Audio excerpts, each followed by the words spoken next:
di live ini. Yang mungkin pertama untuk Bapak dari DKPM, kira-kira yang dicabut ini masih mungkin jalan atau tidak? Karena ini kan investasi juga. Kami berhenti sudah kurang lebih 2 tahun. Saya ingat yang pertama sekali kami berproses izin dicabut, kita waktu Gusman, saya sempat diajak ke Jakarta juga untuk bicara. Nah, itu kita sempat masuklah nama ke aplikasi DSJ, saya sempat lihat juga. Coba sejak DKPM cabut, nah itu sudah tidak berlaku. Mungkin pertanyaan yang dari bos itu, bagaimana caranya minimal masuk dalam list verifikasi? Ada kemungkinan jalan atau tidak? Itu yang pertama. Yang kedua, pertanyaannya lagi itu, kalau ya ini mungkin kita koordinasi juga dengan IJ Papua, kebetulan juga kakak kita kenal juga mengenai RKAB. RKAB ini kira-kira kalau ditolak itu seperti apa? Yang kedua. Yang ketiga, ini kita bicara investasi, ini titipan juga. Izin baru sudah bisa atau belum? Nah, kalau seandainya yang lama ini ternyata memang tidak bisa jalan, apakah kita bisa berproses baru atau bagaimana? Karena kalau dari keadaan sekarang, kalau harapannya ini, kami dengan masyarakat sudah bina hubungan sudah lumayan baik lah, kira-kira begitu. Ya sudah korban banyak lah, terus barang hangus begitu saja kan saya. Jadi kalau memang bisa bikin izin baru, ya ada baiknya juga. Jadi mungkin saya sampaikan yang tadi pertama kalau di BKPM bagaimana kalau seandainya sudah dicabut apakah masih bisa? Yang kedua apakah investasi atau izin baru sudah bisa diterbitkan? Yang ketiga mungkin lebih ke RKAB tadi ya untuk teknis. Kalau aturan saya rasa sudah bagus lah. Kadang yang tidak dimengerti oleh semua orang di lingkungan yang saya alami, saya kurang lebih 3 tahun lah kami eksplorasi kemarin, bahwa tambang ini diawasi oleh sekian banyak, yang tadi saya catat 13 kementerian kalau tidak salah. Kita mau buka tanah saja itu orang lingkungan datang cek dulu. Orang kehutanan belum kita masuk hutan atau tidak. Nah hal-hal seperti begini itu yang tidak dimengerti baik oleh kita punya masyarakat. Nah, contoh paling gampang, kita mau dapat IPPKH atau ini dia pakai kawasan hutan kan harus bayar ganti rugi atau jaminan tentang hutan itu. Begitu saya cerita ke masyarakat, masyarakat bilang pemerintah ada dalam apa? Kapan pemerintah ada dalam polisi ini? Anggaran pemerintah untuk apa? Nah hal-hal menjelaskan seperti ini itu kan merepotkan kan? Sekarang masyarakat bilang, kamu bayar pemerintah berapa? 4M. Wah, enak sekali pemerintah 4M. Baru kali masyarakat dapat apa? Siapa yang tanam? Tanam kan di keluarga. Ya ini pengertian tentang investasi ini saja kita belum. Ya ini minta maaf, maksudnya tidak semua daerah, tapi hampir sebagian besar belum mengerti bahwa investasi ini resiko tadi, berbasis resiko ya. Kita taruh uang ya, kita eksplorasi. Kami kemarin saya kurang lebih ya, saya cek kurang lebih tahun, tapi yang saya olah di Papua mungkin sekitar 7 atau 8 ya. Kalau ini hangus, ya habis kan kurang lebih begitu. Jadi mungkin dari saya, ya saya rasa di luar izin yang kami kerja ya, sebagai seorang biologis, terus orang yang pernah melakukan eksplorasi di mana-mana, kita kalahnya di Papua ini cuma pengertian masyarakat tentang eksplorasi itu sendiri, tentang investasi tambang itu sendiri. Saya kalau masuk Kalimantan, kita baru tiba orang kampung sudah dari Singapura sudah sana. Saya sekian, sekian, mereka angka. Tanda angkanya sudah ada. Di sini tidak. Kita baru ke nama perusahaan, saya langsung lain berapa, bayar berapa. Itu jadi lain. Jadi investasi ada sedikit susah berkembang. Nah, sementara status investasi yang seperti ini, maksudnya orang mau taruh uang di Papua itu ragu-ragu karena keadaan seperti ini. Kita sudah MOU yang jelas bahwa nanti kita kerja 6 bulan, tidak boleh ganggu apa semua ya. Hari juga masih ada yang ganggu kan, kurang lebih begitu. Nah, hal-hal yang seperti ini mungkin dan saya tidak menggurui, mohon maaf. Cuma kalau bisa kita bersama-sama dengan pemerintah supaya barang-barang seperti begini, ya mungkin ada momen khusus satu daerah punya potensi masyarakat hukum, kita cerita sama-sama biar semua pemahaman terbuka. Kira-kira itu. Jadi 3 poin utama yang tadi plus intinya tentang sosial kita di Papua, investasi yang realistis. Ya, jujur berat, kira-kira seperti itu. Terima kasih. Ya. Terima kasih Pak Dwi. Kami kesempatan lagi, satu lagi, jadi 3 pas. Satu lagi ya. Jadi, yes. Kami kesempatan.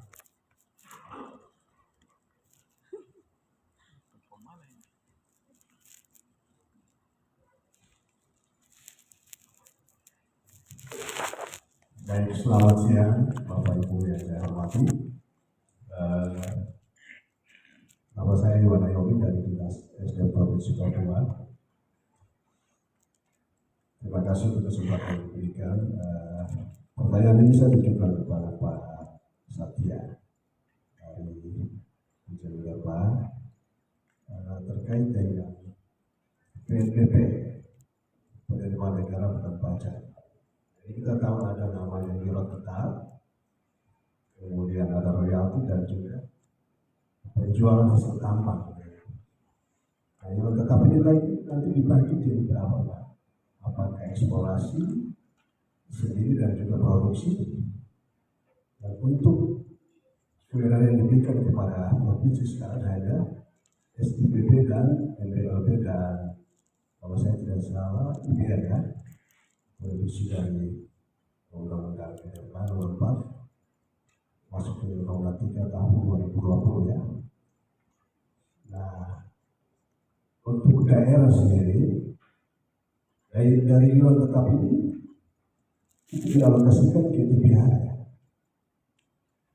dalam bentuk kompensasi apa ke provinsi Papua, bukan provinsi Papua, ke seluruh provinsi ya, kemudian komoditas tambang seperti itu. Pertanyaan yang pertama, yang kedua, khusus untuk PKP 2B dan kontrak karya itu, apakah semua sudah masuk ke dalam UPK atau masih tetap kita kenal dengan KK atau PKP 2B? Demikian, terima kasih waktu saya kembalikan.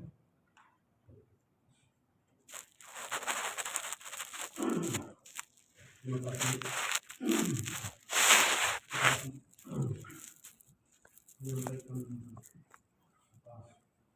Dijawab oleh kementerian di sini. Yang pertama dijawab oleh kementerian SDM tentang izin minerba sesuai dengan minerba sesuai dengan izin tambang. Terus yang kedua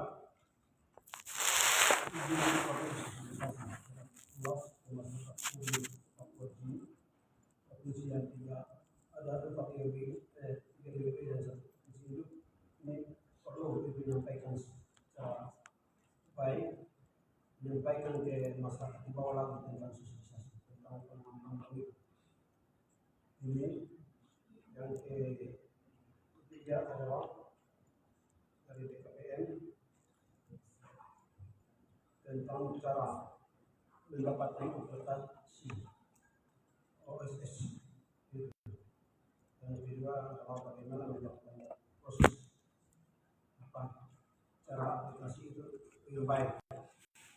Ya, karena kami dinas atau pihak ketiga ini belum memahami tentang OSS. Jadi kan dia cara aplikasi yang tadi jelaskan itu yang mohon penjelasannya. Baik. Terima kasih waktu saya kembalikan.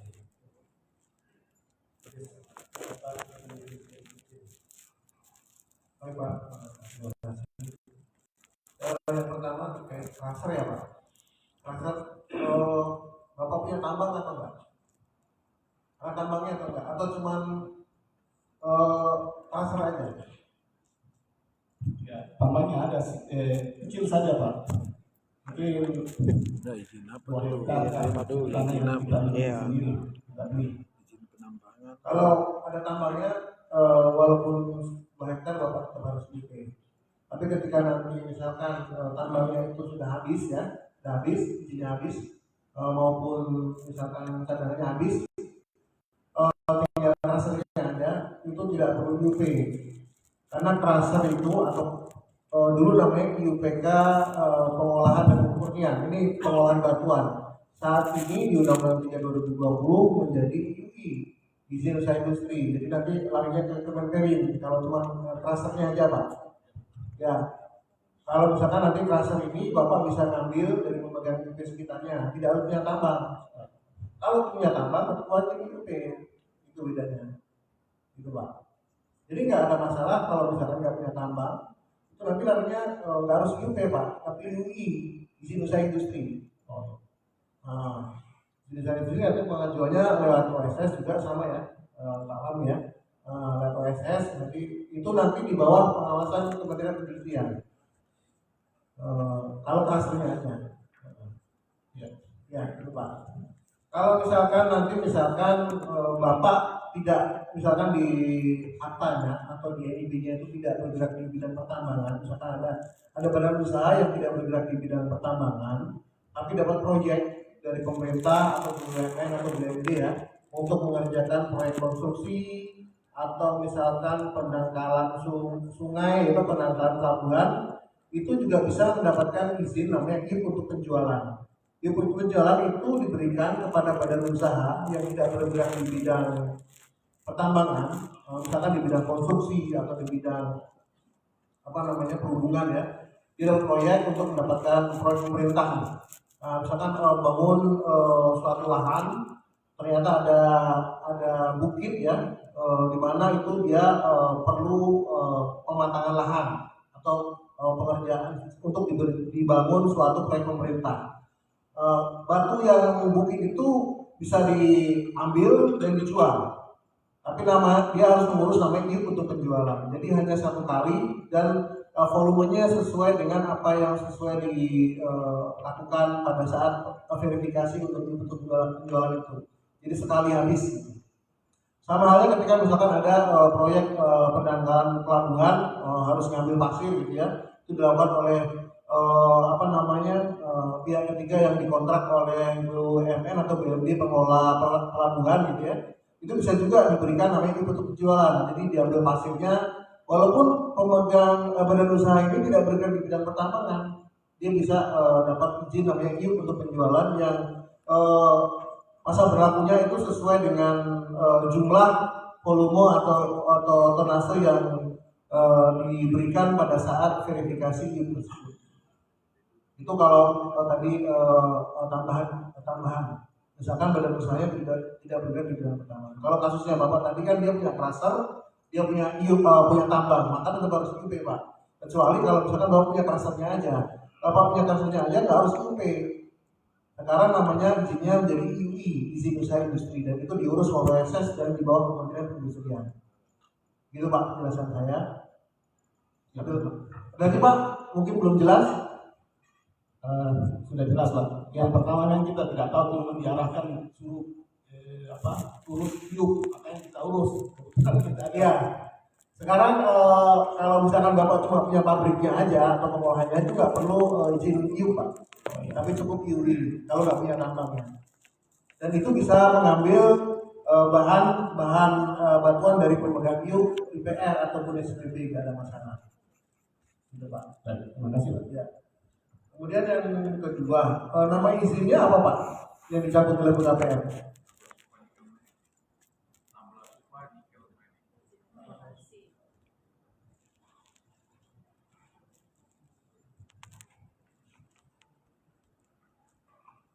Tablang Sufa Nikel Mining ini dulu latar belakang dia dicabut, terutama RKAB 2021 Pak, belum ada persetujuan. Kemudian ada pengajuan RKAB 2022, sudah melakukan verifikasi ya Pak. Jadi masih ada sekitar 2000-an yang masih dicabut. Dan saat ini kita sudah finalisasi jumlah yang nanti akan jumlah pencabutan dan jumlah yang sudah dipulihkan dengan teman-teman BKPM. Info dari Kementerian BKPM, mungkin Pak Suhami bisa lebih detail. Ada beberapa izin yang nantinya akan dipulihkan Pak, tapi kita juga nggak tahu kapan. Tapi yang jelas tahun ini rencananya akan ada yang dipulihkan, terutama yang sudah melakukan klarifikasi dan sudah memenuhi kewajiban. Dan nantinya tetap ada juga yang dicabut permanen. Tapi apakah tablang Sufa masuk atau enggak yang dipulihkan, itu saya kurang tahu. Tapi yang jelas dari berita acara klarifikasi, tablang Sufa itu salah satu perusahaan yang punya rapor hijau. Maksudnya ada hasil klarifikasi itu rapor hijau. Cuma nanti apakah masuk dia dipulihkan atau enggak, itu kita nggak tahu. Tapi yang jelas nanti ada yang dipulihkan Pak. Mungkin sekitar tengah tahun atau apa ya, kita kurang tahu ya. Tapi yang jelas kemarin dari Direktorat tepatnya Bulunuk itu diikuti Dalaks ya, sama Pak Kepala Bulunuk Pak Jeffrey itu yang menyampaikan nanti sekitar Ini ada beberapa yang akan dipulihkan lagi.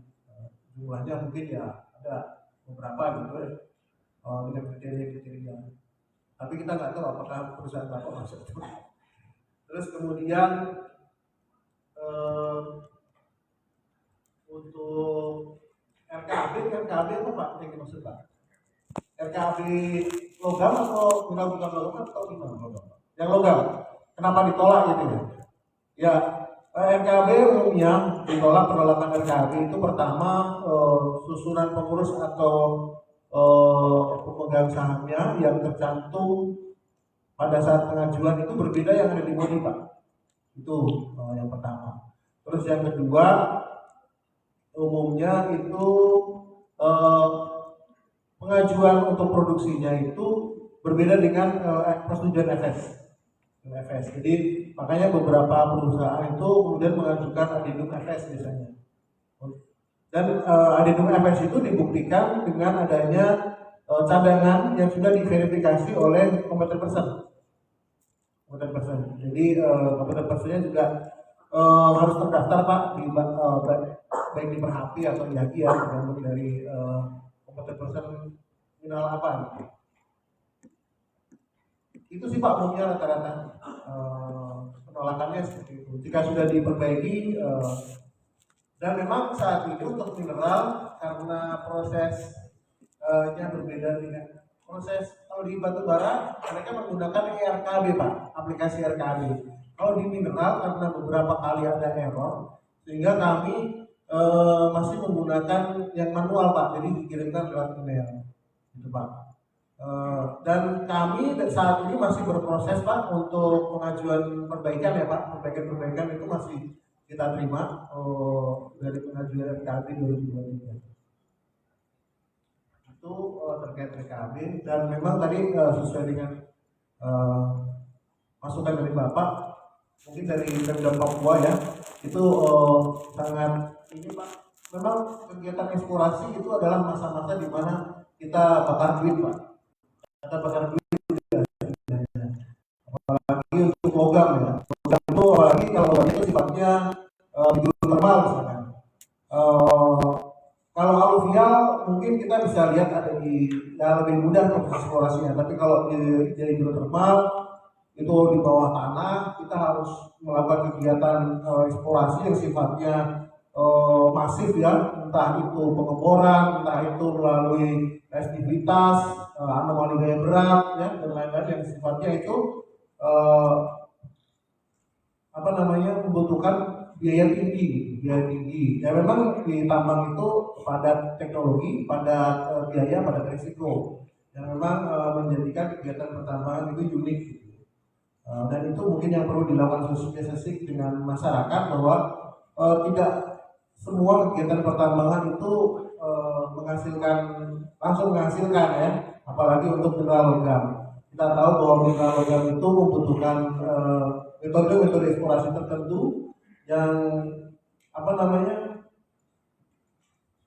belum tentu persentase keberhasilannya itu bisa langsung 90% ya, atau bernilai ekonomis. Bisa jadi dari sisi cadangan ekonomis tapi sisi lingkungan tidak bisa gitu ya, tidak mendukung atau jadi banyak faktor. Itu mungkin yang perlu diberikan sosialisasi kepada masyarakat.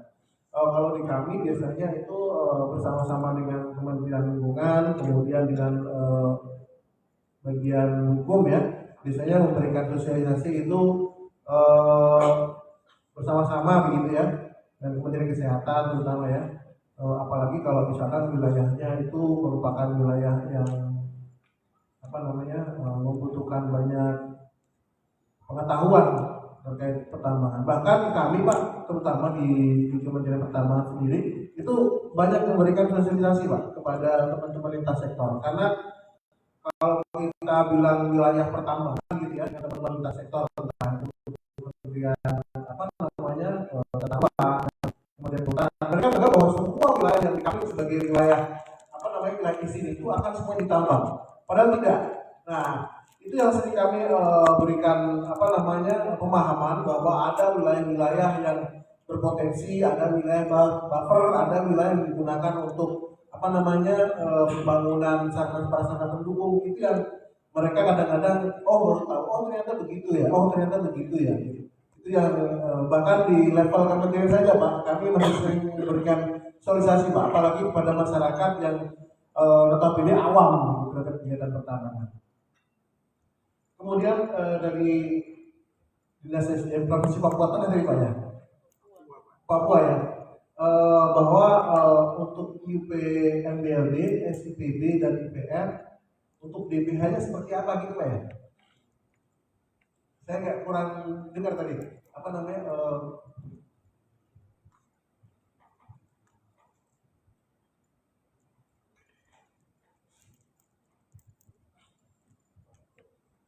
Ya, artinya kewenangan untuk IPR, MPLB dan SIPB kan ada di daerah. Setiap pemegang IUP ini mereka juga kan punya tuan namanya PNBP kan? Ya. Ya. Itu dialokasikan ke DPH itu seperti apa Pak? Setiap provinsi yang memberikan kontribusi dari sektor pertambangan itu Pak. Kemudian yang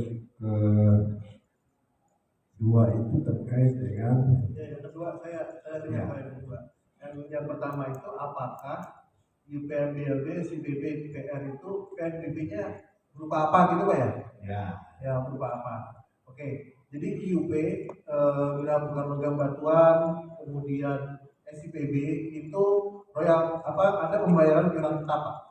Iuran tetap itu diatur di PP yang terakhir itu saya nggak terlalu hafal ya, tapi di situ ada besaran untuk iuran tetap batuan dan itu dibayarkan nanti ke PNBP sama. Jadi makanya pemegang IUP batuan, SIPB dan IPR itu tetap harus terdaftar di BODI begitu Pak, karena nantinya PNBP nanti ini masuk ke DBH. Nanti di sana DBH itu nanti dibagi oleh Kementerian Dalam Negeri sesuai dengan porsinya tadi 60-40 apa namanya untuk provinsi dan 40 ya kalau nggak salah balik gitu ya dengan kabupaten penghasil gitu ya. Nanti dibagi itu nanti buat laporan ke ke Kementerian Keuangan. Nanti mereka yang membagi soalnya. Nah, yang jadi PNBP itu iuran tetap, royalti. Kalau royalti di sini masuknya kalau royalti itu untuk mendalurkan dan bentuk apa? Kalau misalkan batuan dan dalam logam itu masuknya ke retribusi Pak, retribusi dan besarannya itu diatur melalui Pergub atau Perda Pak. Besaran ini nilai penjualannya itu diatur melalui, jadi tiap provinsi berbeda-beda tergantung penetapan dari masing-masing provinsi. Misalkan harga batu gunung di Sulawesi Barat, di Jawa Tengah dengan Papua tentu itu berbeda-beda, makanya ditetapkan melalui peraturan daerah tersendiri gitu. Nah itu yang nantinya tiap penjualannya itu dikalikan dengan harga standar yang ada di Pergub atau Perda tadi. Begitu Pak. Kemudian untuk TKP 2B dan KK apakah semua menjadi UPK? Saya jawab tidak semua Pak.